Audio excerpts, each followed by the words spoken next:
let's talk about the value, the significance, and the essence of the Word of God. Kasi every time we meet, ang lagi pong pinag-uusapan ay dapat salita ng Diyos. So ito pong mga followers of Jesus, dapat po una ay word lover. Sabihin mo, I am a word lover. In verse 10, they were welcome and accepted. Doon po sa sinagoga. At pagkatapos po, itong mga taong ito, Paul and Silas, they did not just give the word of God, pero meron pong kopya itong mga Bereans na tinitignan po nila kung ang sinasabi po ni Pablo at Silas ay nakasulat po sa hawak din po nilang Eskriptura. So para po tayo lumalim sa pagkakilala sa salita sa Diyos at sa kanyang salita, secure and own a Bible. Tanong mo katabi mo, may Bible ka ba? Nasaan? Tamo, nasaan? Papakita niya yan yung cellphone. Okay lang yon kasi at least nandun. Pero bantayan nyo kasi minsan may nagpa-puff up dyan. Diba? Minsan nagre-ring. Minsan biglang may makikita kayo na may nag-chat sa inyo at lalo na kung yung chat na yun, interesado kayo, madidistract po kayo sa pagbabasa ng Bible. Secure and own the Bible for yourself. Kasi mas maganda po yung meron po kayong sariling Biblia. Then pangalawa, ang gagawin po natin, we have to meditate God's Word day and night. Kasi po, in the Old Testament, nakasulat. Ang sabi ni Lord kay Joshua, this book of the law shall not depart out from your mouth. Joshua 1:8. But you shall meditate on it day and night. So that you may, anong kasunod? Careful to follow everything written on it. And then your life will be prosperous and successful. So kita po ninyo ang resulta. Kapag ang salita ng Diyos ay ating pinagbubulay-bulayan araw at gabi, ang buhay mo po ay sasagana at magtatagumpay. Sinabi ba ng tao yon o ang Diyos ang nagsabi? Pero minsan hindi po natin magawa-gawa. Nakita ko sa buhay ni Kristo and I was sharing this to people. Na maraming tao, maraming Kristiyano, they love having a Bible, pero hindi naman binabasa. They just kept it doon sa kanilang tahanan. Minsan nilalagay pa nila sa altar, pero hindi naman binabasa. Parang cookbook. Bumibili ng mga cookbook, ang daming recipe, pero hindi naman niluluto kung ano nandun. So meditate and then practice it in your life. Dapat practitioner ka sa salita ng Diyos. If you read the Word of God, dapat isa katuparan sa buhay. Kahit po doon sa Psalms chapter 1 verse 1 hanggang 3, blessed is the man who walks not into the counsel of the wicked, who stand in the way of the sinners, or who sit on the seat of the scoffers. But his delight is in the law of the Lord. Ang kanyang kagalakan ay sa salita ng Diyos. And he meditates on it day and night. So yung mga tao na ito binabasa ang salita ng Diyos, ito po pinagbubulayan araw at gabi, ang sabi nga nun, sila'y matutulad. They will be likened like a tree that was planted along the streams of rivers of water.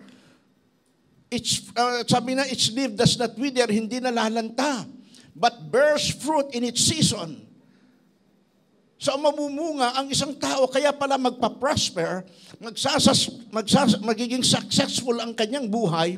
In everything he does, he succeed. It is because the Word of God, he meditates and practice it in his life. Ano ngayon ang pagbubulay-bulayan mo kung wala kang Bible? So if you really love God, you have to love His Word. If you love God, you have to love His Word. Kung mahal mo ang Diyos, mahalin mo ang Kanyang salita. Man shall not live by bread alone, Matthew 4:4. Man shall not live by bread alone, but by every word that proceedeth out from the mouth of God. So you see, Jesus wala siyang dalang Bible, but He has the Word of God. Yun po ang kahalagahan na tayo nagsasaulo ng salita ng Diyos, pinapractice po natin sa ating mga labi para pagdating ng problema, pagharap sa tukso o anumang sitwasyon sa buhay, pwede po nating sabihin, problema, it is written. Tukso, it is written. Nasusulat. Naalala ko yung isang tao galing sa gawain. Ang ganda-ganda ng preaching ng pastor. It is about Psalm 23. The Lord is my shepherd, I shall not want. Ang Panginoon ng aking pastor, hindi na ako mangangailangan. Blessed na blessed siya because everything na kanyang kakailanganin sa buhay, ang sabi niya, it is well provided. At pagdating doon sa isang talata, though I walk to the valley of the shadow of death, I will fear no evil. Lumakad man ako sa kadiliman o sa anino ng kamatayan, hindi ako matatakot kasi kasama ko ang Panginoon. Habang siya naglalakad gabi, galing sa gawain, pinagbubulay-bulayan niya hanggang sa nakarating siya sa isang lugar na madilim. Tapos nandun pa yung puno ng kawayan na kanya pong dadaanan sa gilid. At nung lumakas ang hangin, lumangit-ngit ang puno ng kawayan, nagsimula na siyang matakot. Kasi madilim. Sabi niya, Psalm 23. Lakad siya.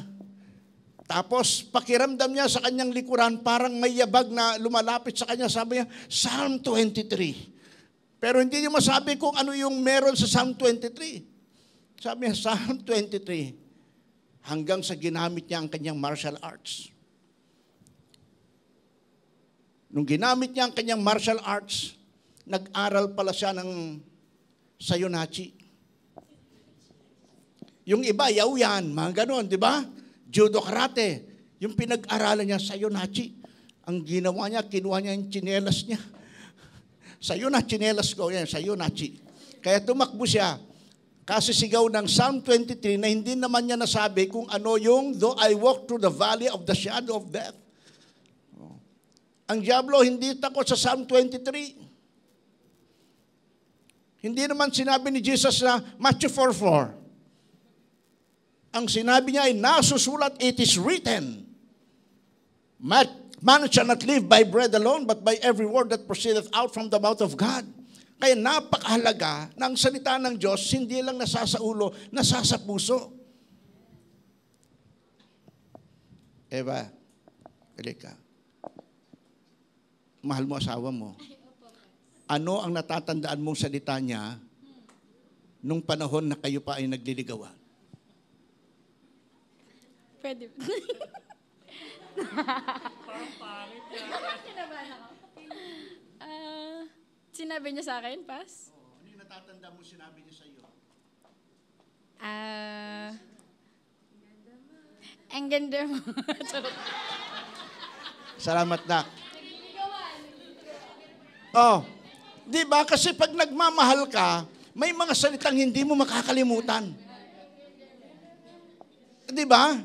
Ang taong nagmamahal, simple lang ang sasabihin ng minamahal mo, kilig-kinig ka na, di ba? Kilig na kilig ka na. Bakit? Kasi yung salitang yon, totoo. When Jesus spoke the word of God, it is written, man shall not live by bread alone. Doon natakot ang diablo. Why? Because there is power in saying the word of God. At pinaniwalaan kasi mahal eh. Kapag mahal mo ang Lord, mahal mo ang kanyang salita. Pag mahal mo ang kanyang salita, ite-treasure mo yon. Yaman mo yon. At kahit dumadaan si Eva sa hirap, merong nagsasabi, maganda siya.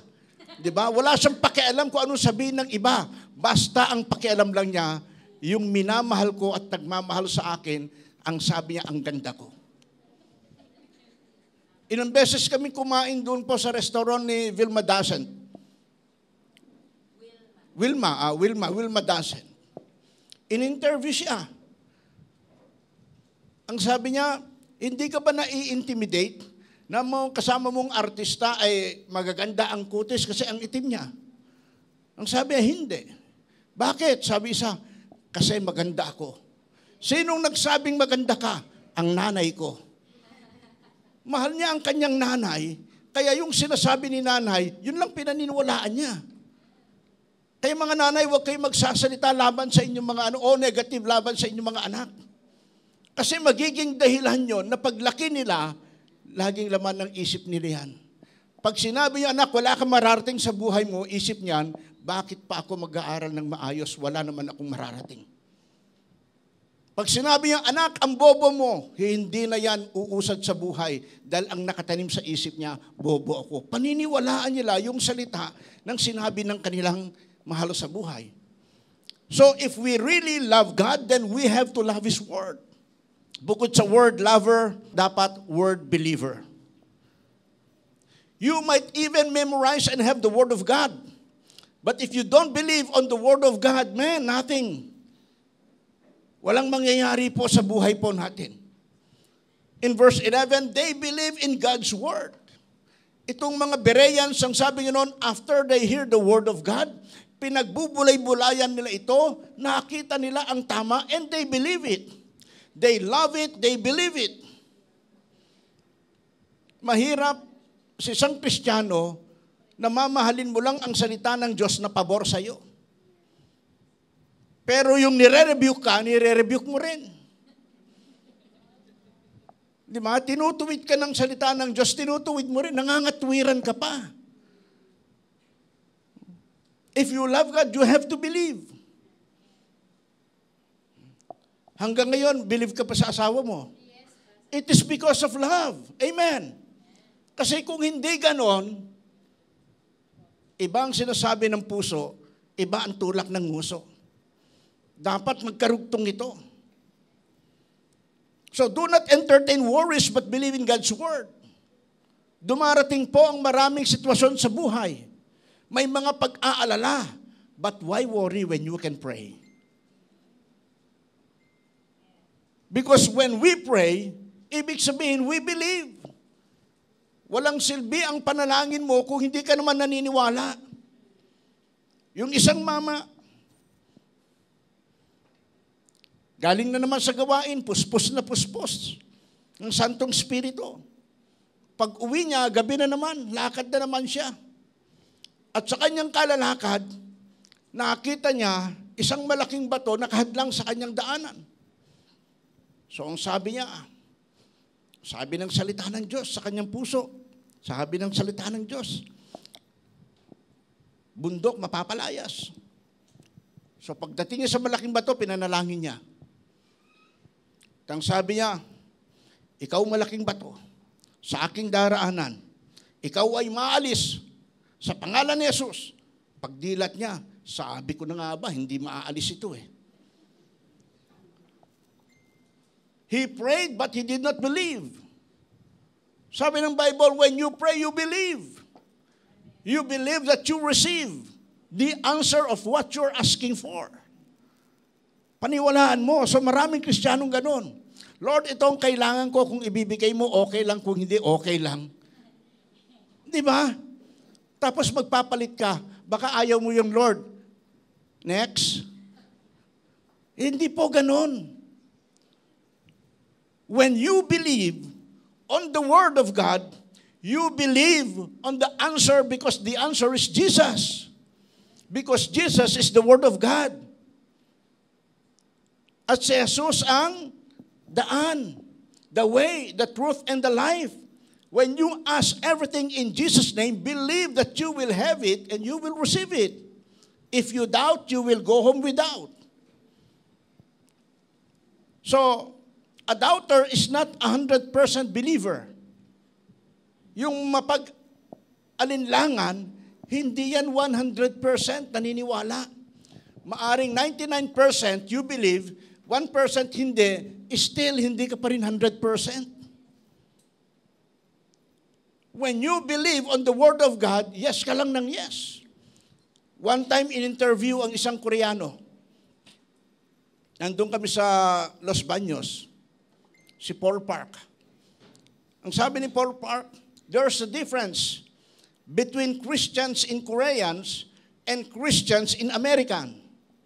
in America, sabi ganon. Christian in Korea and Christian in America.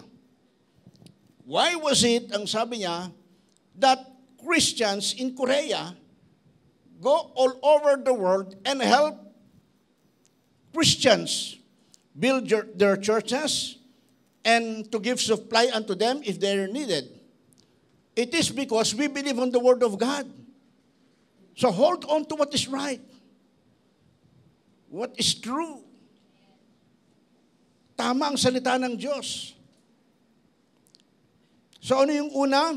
Ang follower ni Jesus, dapat sila ay Word. Pangalawa, sila ay Word. Then pangatlo, dapat sila ay mga Word carrier. Alam niyo po ang mensaheng ito. Ginising po ako nito. Hindi ko alam kung ginising ako o sa panaginip ko. Kasi madaling araw, ginising ko si pastora, sabi ko, ma, merong mensahe inilagay si Lord sa buhay ko, sa akin. Hindi ko lang alam kung gising ako o gising ang diwa ko. Hindi ko alam kung panaginip ito o basta ginising ko siya. Ano yun? Ang sabing ganun. Ito sinabi ko, ang dapat daw mga mananampalataya ay word lover, word believer, at word carrier. Pagdating sa almusal, nakalimutan ko. Sabi ko, ma, naalala mo yung sinabi ko sa iyo kanina madaling araw na sinabi ni Lord? Sinabi lang niya, mayroong carrier, naalala ko na lahat yon. Sinulat ko. Tinawag ko yung mga pastor sa network natin. Kayo, meron akong gustong i-share sa inyo. Dito, sinare ko sa kanila. Ang sabi ng mga pastor, bigay mo sa amin yan i-share namin sa Sunday. Kasi nagrema sa kanila. So, word carrier. In verse 12, the word of God is spread on to the point na naabot yung mga Griego. Ang mga Griego at mga Hudyo ay meron po silang alitan. In the book of Acts, chapter 7, mayroon po, chapter 6, meron po silang alitan. Yung mga kababaihan sa Hudyo at kababaihan sa Griego, sila po ay meron pong alitan. Dahil lang sa pagkain. Buti pa sila, nabigyan ng ayuda. Ako, wala man lang nagsabi na bibigyan ako ng ayuda. Di ba? So dahil sa pagkain, nagkaroon ng problema.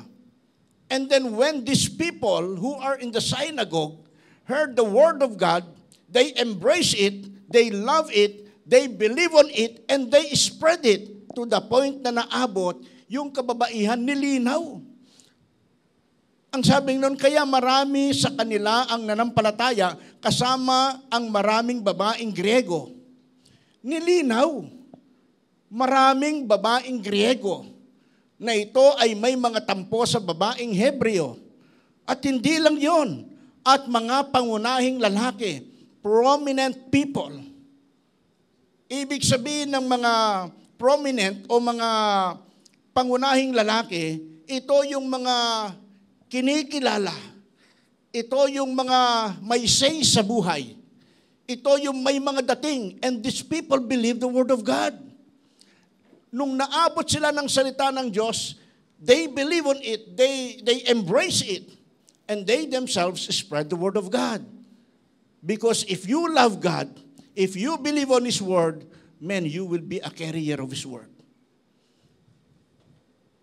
Ang tanong mo sa tabi mo, ano ba ang dala-dala mo? Baka may dengue yan. Ha?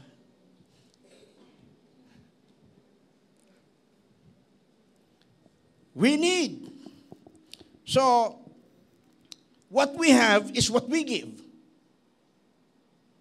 If you have the Spirit of God, when you share His love, when you share God's love, yan ang matatanggap ng tao. Because what you have are the things that you can give. Amen.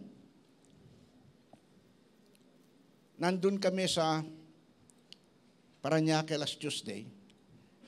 So na-meet ko yung isang theologian na ito'y nagpastor sa Saudi. So kausap kami. Tapos na-meet ko yung kasama nila Sister Jeannie rin sa house sa Parañaque. galing London. Sabing ganun, yung nagdala sa akin dito, taga 13. Sabi ko, sinong pangalan sa 13?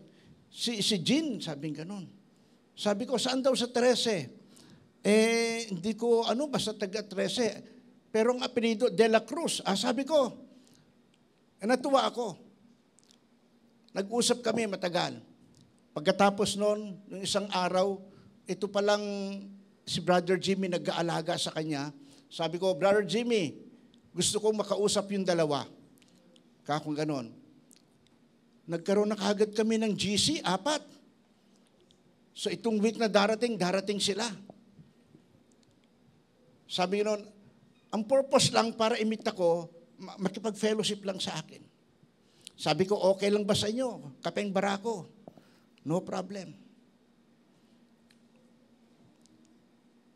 Tingnan ko kung anong araw sila next week darating. We should be a word carrier. Kahit sino kausap natin, dapat dala mo salita ni Lord. Ako makikiusap sa inyo. Sa bawat isa sa inyo. Pwede ho ba na kapag dumating kayo sa krisis ng buhay, kahirapan ng buhay, hirap yung damdamin, hirap ang kalooban, dahil may nangyayari sa inyong pamilya, pwede ho ba, tawag nyo naman sa akin, makapunta kami para makapag-pray lang sa inyo. Huwag kayo mag-iisip ng inyong ibibigay sa amin. Gusto ko lang makasama kayo sa ganung hirap ng sitwasyon. Pag kayo pinagtagumpay, limutin nyo na kami, no problem yon. Pakiusap ko lang kapag kayo nahihirapan. Tawag kayo sa amin. Pupuntahan namin kayo. Kami mag-asawa. Pero kapag kayo umangat ng buhay, pinagyaman ng Lord, kalimutan nyo kami, no problem. Pag nabalitaan namin yon, kagalakan namin. Kasi nga, you believe on the Word of God.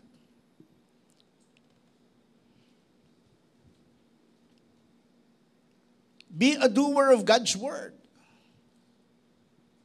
If you want to be used by God, be a doer of God's Word.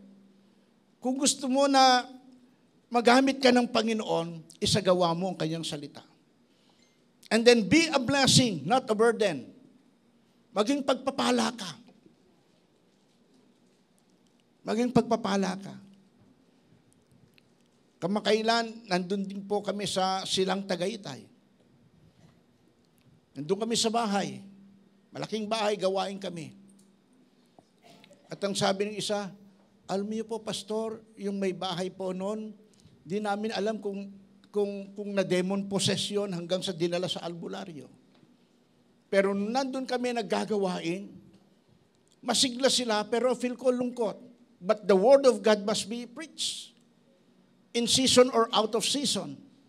Then sabi ko, this is just the beginning. Mauulit at mauulit ito. Sa mga susunod na panahon, maaring hindi nyo ako makikita, pero magpapadala ako ng maliit na higante. Ang tawag doon, little giant. So, now, even if you have the vision, pakinggan niyo po ito even if you have the vision without the Word of God, you will lose your direction. Even if you have the vision without the Word of God, you will lose your direction. Because the Word of God stands as our tour guide. Diba kapag kayo pupunta sa lugar, mayroong tour guide doon, dadali niya kayo, ililibot niya kayo. Why? Para hindi kayo mawala. Ang salita ng Diyos, mapa natin ito sa buhay.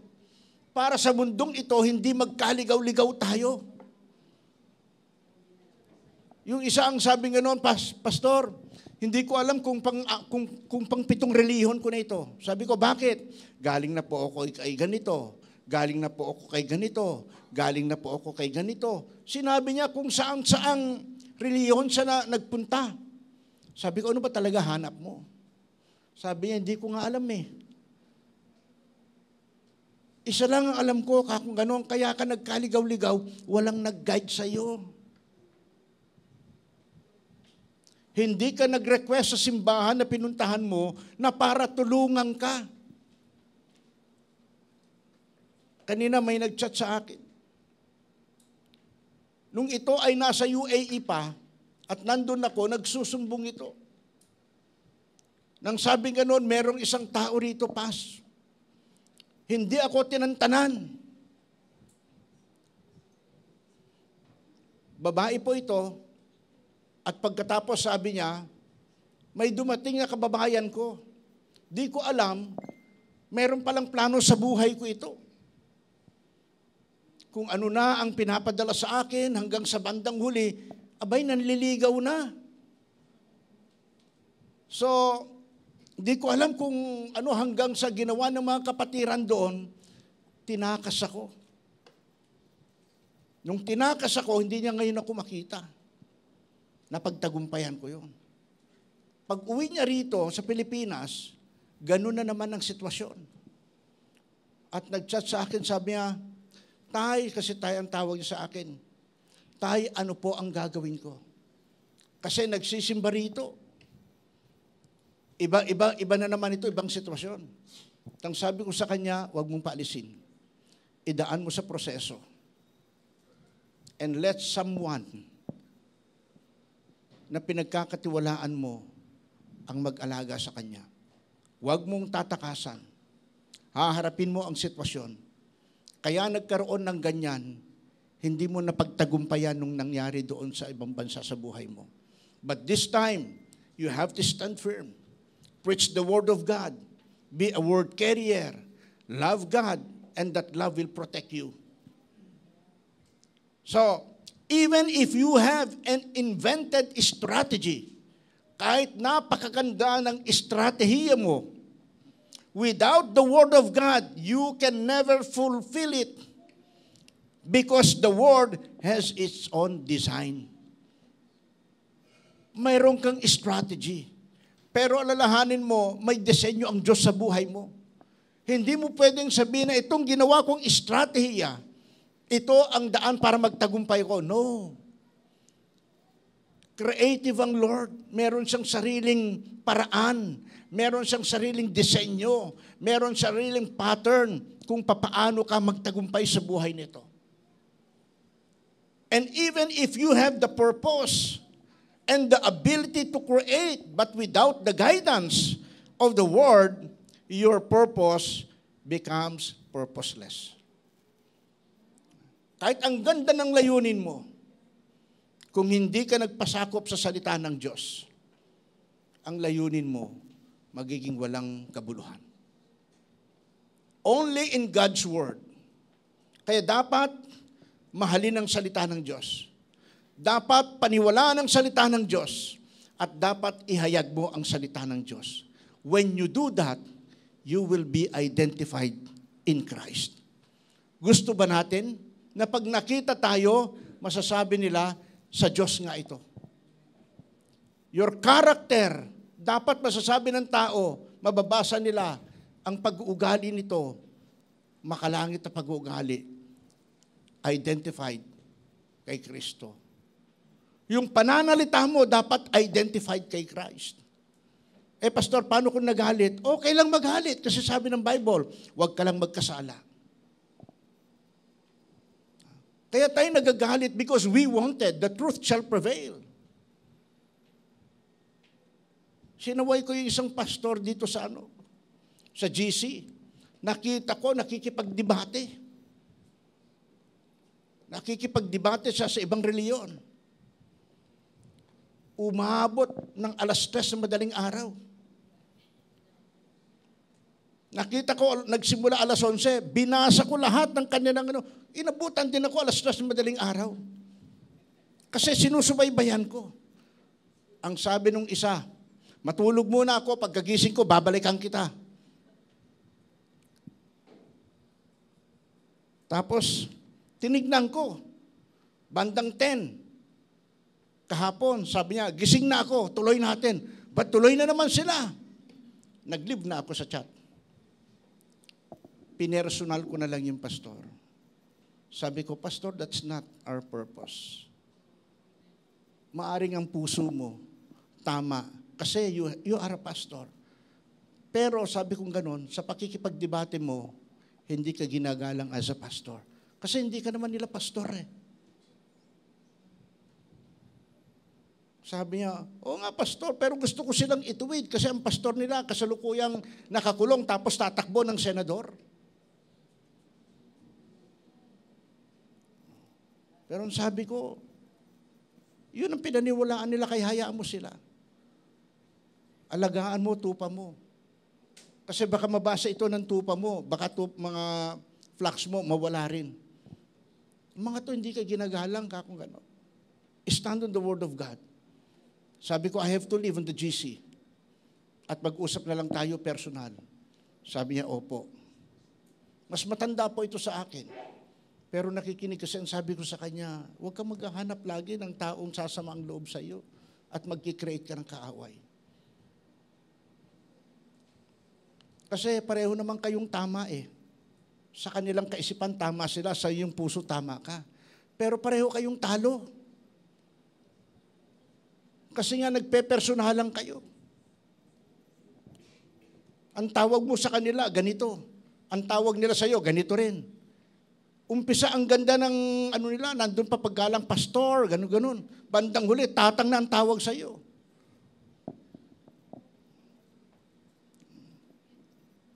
Pagkatapos bandang huli, nakita ko, sabi ng isa, pakialaman mo buhay mo, wag mo kaming pakialaman.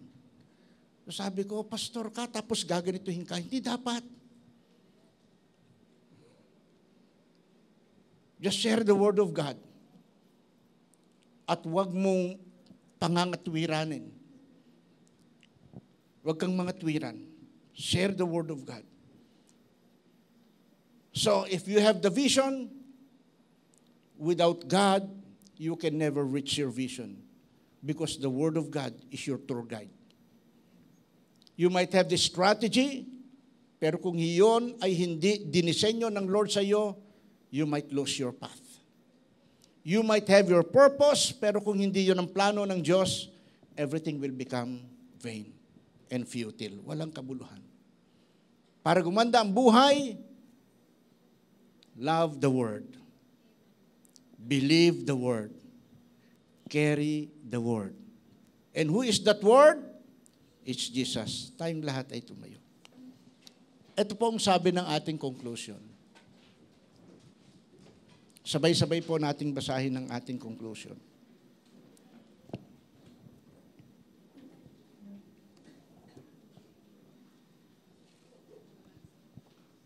Mahanap yung okay. So basahin po natin 1, 2, 3, go.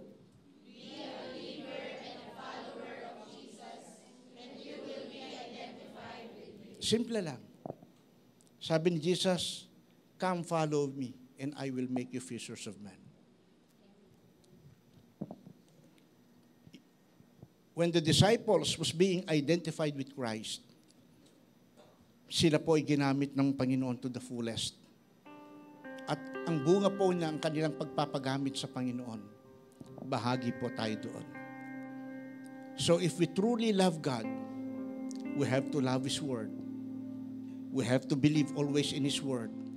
Kahit ano pang sinabi dyan, yes Lord ka lang ng yes Lord. And then, be a word carrier. Pag may sumita sa'yo, it is written. Nasusulat eh. Basahin mo lang din, no more explain. Baka mamali pa ang explanation mo. Just let the word of God be read unto them. And let the word of God convict and convince and touch their heart. And then pray for them. Kung nasaktan ka sa tugon nila, let God comfort you. Basta patuloy ka lang, magpatuloy ka lang sa buhay nito. Ano man pinagdaanan mo, nawalan ka ng mahal sa buhay, nawalan ka ng trabaho, believe on the Word of God. As long as God is with us, nothing can be against us. Habang tayo nasa diwan ng panalangin. Sa mga sandaling ito, talaga mo buhay mo sa Panginoon. Maaring may bisyo ka na hirap ka na magtanggal. At maaring mga tuwiran ka na sabihin mo, pakikisama lang, pastor. At bandang huli, yung pakikisama na yan, magiging pakikisama. Kasi hindi yun ang dapat sa buhay mo. Dapat makilala ng pastor na ng mga tao na mananampalataya ka.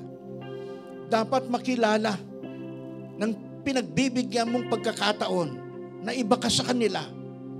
Hindi mo sila itinatanggi. Pero dapat makilala nila na ikaw ay nagmamahal sa Diyos at sa kanila. At sa pamamagitan ng salita ng Diyos, you will never condemn them. Hindi mo sila kokondinahan at ipapakita na sila ay masama. Dapat ang salita ng Diyos maramdaman nila na ito ay nagmamahal sa kanila. Maaring mahirap silang iwasan dahil nandun sila sa iyong dinadaanan. Pero dapat makilala nila kung sino ka nga bang talaga. Kasi kung ikaw ay mananampalataya at nakita nila na tinatayon mo salita ng Diyos, igagalang ka nila because the Word of God is your protection.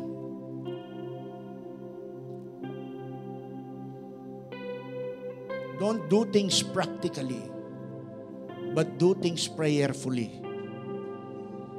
Doon ka iingatan ng Panginoon. Maaring meron dito, hirap siya magsuko ng bisyo. God loves you. He wants to heal you over that vices. Mga karamdaman, maaring hindi ikaw, kundi sa mahal mo sa buhay, igagalang ng Diyos ang pananampalataya mo para sa kanila.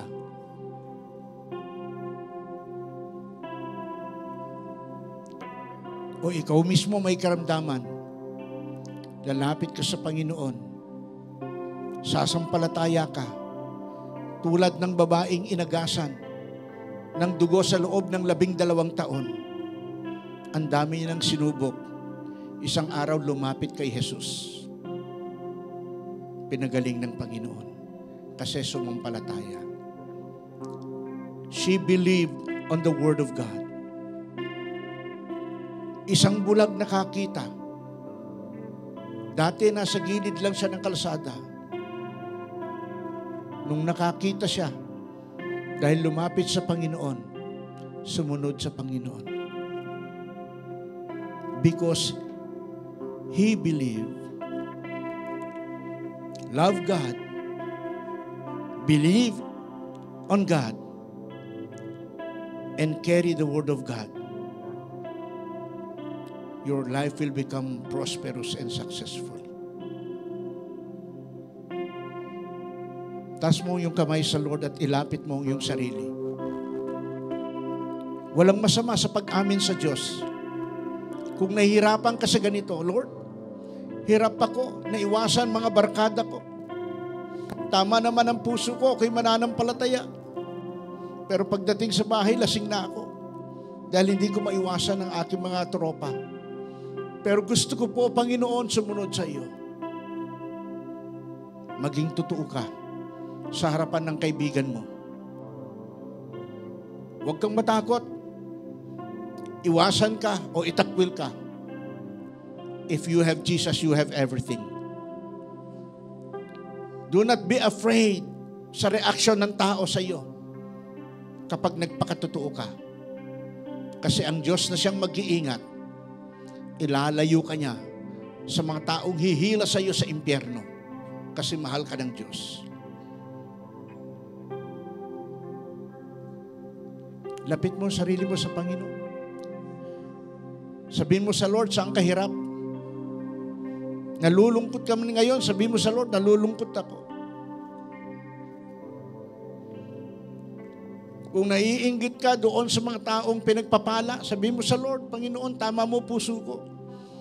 Create in me a clean heart, O God. Kasi naglilingkod naman ako sa iyo, pero ang tingin ko, yung pagpapala, wala sila. Patuloy na pinagyayaman mo. May tamang panahon ng Diyos sa lahat ng bagay, sa bawat isa sa atin. If this is their time, thank God. Because when the time, perfect time comes to you, doon mo makikita na yung panahon palang ganito, doon ka pala inaayos ng Diyos para sa napakagandang plano niya sa buhay mo. Huwag nating kainggitan kung ano man mayroon sila. Magpasalamat tayo sa Diyos. Pinagkalooban sila ng ganun. Kasi alam ng ating Amang sa langit kung ano ang ating kailangan. And He will provide the things we needed, not the things we wanted. The things we love, not the things we like. Kasi alam ng Diyos kung ano ang laman ng puso. Panginoon, sa mga sandaling ito, nilalapit po, Panginoon, namin sa iyo ang aming sarili. Iba-iba ang aming sitwasyon. Iba-iba ang aming kalalagayan. Maari ang iba may pinagdadaanan. Ang iba, Panginoon, ay meron ng napagtagumpayan. Salamat. Kasi alam namin,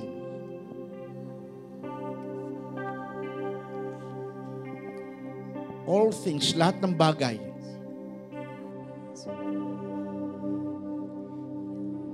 may layunin ka kung bakit dumaan sa amin ito.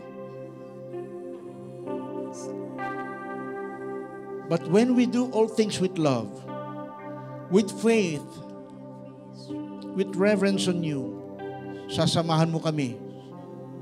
Hindi lamang sa buhay nito, hanggang po, Panginoon, sa mga buhay na darating. Kaya, Panginoon, sa mga sandaling ito, pagalingin mo mga bagbag na puso, mga bagbag na damdamin. Mga karamdaman po, Panginoon, na halos ayaw umalis na sa aming katawang lupa. Gawin mo po, Panginoon, na yung karamdaman na yon ay maging daan ng aming pagtatag, ng aming lubos na paglapit sa inyo, lubos na pagtitiwala sa inyo.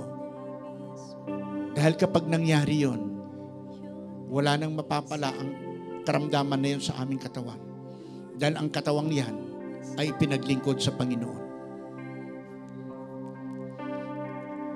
Dalangin ko, O Diyos, sa aming mga mahal sa buhay, saan man sila naroon, iunat mo ang iyong makapangyarihan, mapagpala at mapagpagaling, Panginoon, na kamay sa kanila.